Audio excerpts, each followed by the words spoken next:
Hello, my name is John Rose, and in this video I'd like to take a closer look at whether or not all of us have a right to do anything we want to do as long as it doesn't harm anyone else. Now that makes a lot of sense, doesn't it? If I'm not harming anyone, why should it matter, right? But what if we really are all one? What if we really are all connected? What if that saying is true, no man is an island, and that the individual cannot escape the collective? What if that's really true? And we harm ourselves, are we really harming other people? In effect, we are.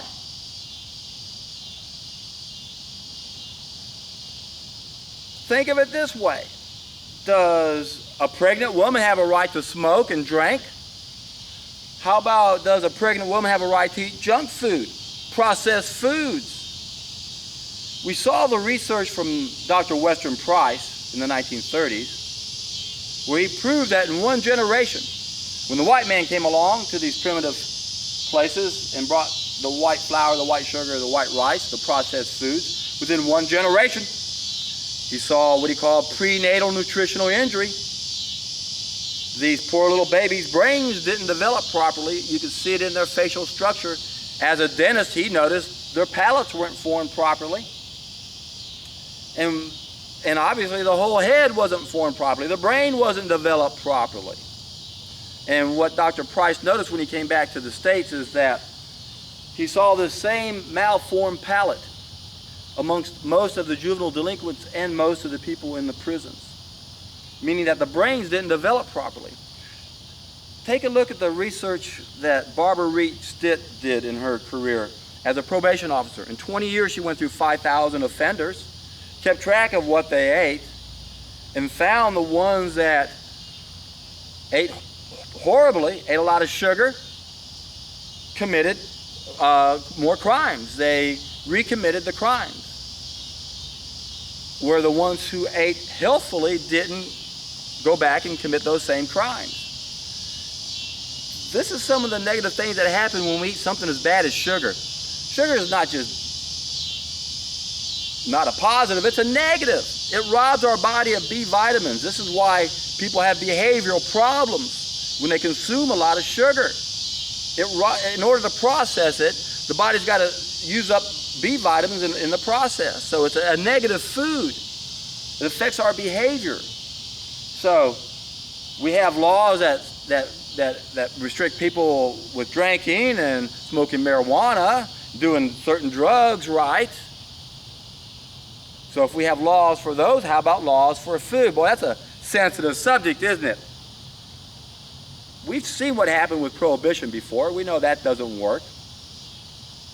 And then really doesn't matter, even if we are all one. Think of it relative to the way Dr. Richard Anderson explained it in his book, Cleanse and Purify Thyself, where purity reflects sunlight.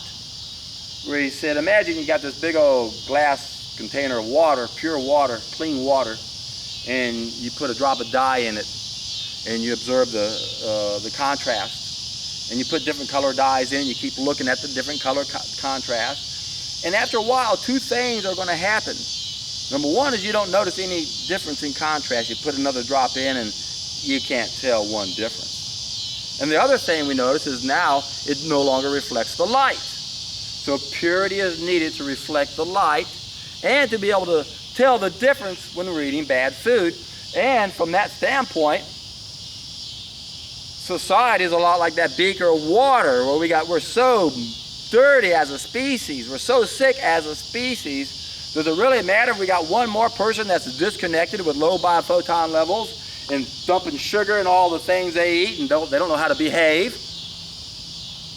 They have behavioral problems and they commit crimes. Is that acceptable? Is that what we do?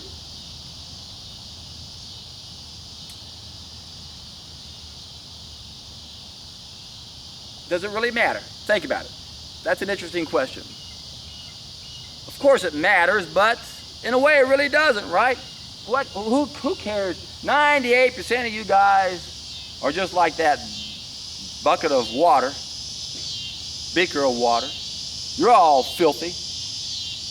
We got a few of us that are nice and clean, but we get in with you guys, we can't tell the difference. When are we going to tell the difference? We won't and never will until we reach the tipping point. That's why I say over and over and over, everything we're doing is a waste of time until we can reach a tipping point where we put enough clear fluid into this beaker, or we stop putting the crap in it one way or the other, so we start seeing some light. And we start realizing that yes, we are all one, and we want to be strong individually so we can be strong collectively. And I don't believe we're going to have to enforce these type of laws once we reach the tipping point. I've thought about this a lot, and I know the big struggle is reaching the critical mass, getting to that magic number where things speed up so fast exponentially that boom, there it is. Next thing you know, the majority of us feel this way. Will we need to enact a law at that point saying, okay, you've got to have a minimal biophoton level? Well, if we replace all the other laws with one law, then I think we could accept that law. And everyone's going to want to have it because they understand they don't want other people bringing them down. Why? Because our collective beaker is finally seeing more light. And if the 10% of it's murky, we don't want it to be murky. And you don't have a right to make it murky. You don't have a right to eat that junk, especially if you got a baby in you. So, sensitive subject right now. What do we do now? We can't do anything except reach the tipping point. That's why I say over and over and over, we're either getting reconnected or we're getting distracted. And there are some things we got to do downstream. So there's a lot of things we can do in this area. We can help educate people, pregnant women, how important it is to eat healthy nutrition while they're pregnant and to breastfeed, continue those efforts. But if we really want to make this easy on us, we got to go upstream and get enough of us to do it. And guess what? That's happening right now.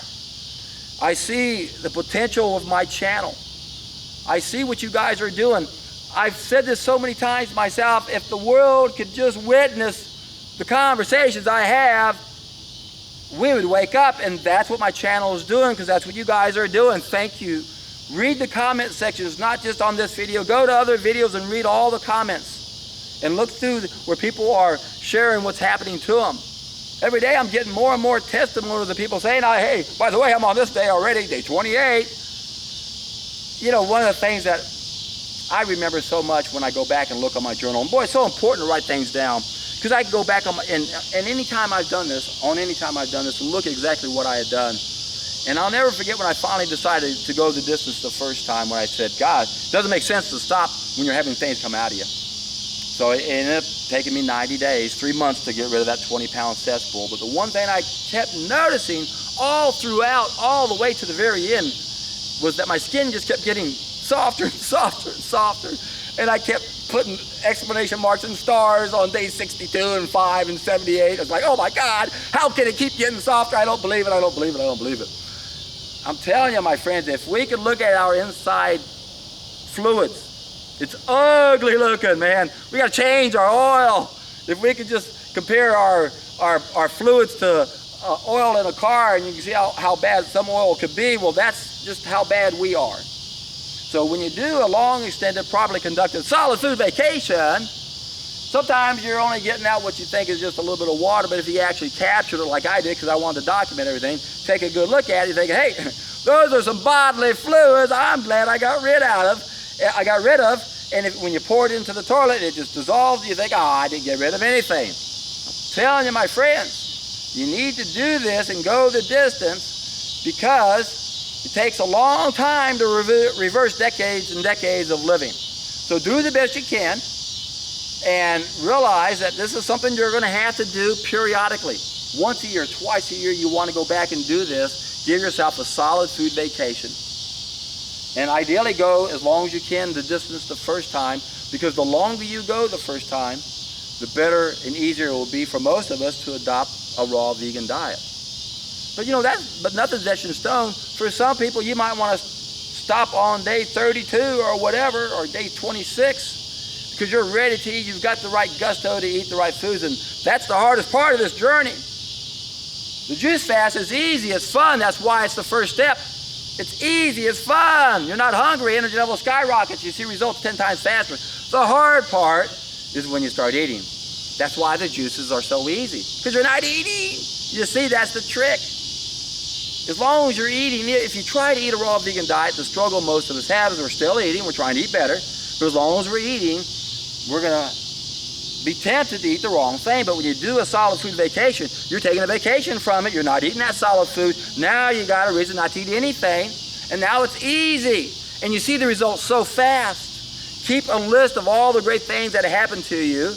And if you look at that list over 2 or 3 or 4 weeks and you see a lot of good things and you're thinking about stopping, you need to think about what that list might look like in another 4 weeks and how fast it went by. And you know why, don't you? Of course you do. It was a treat.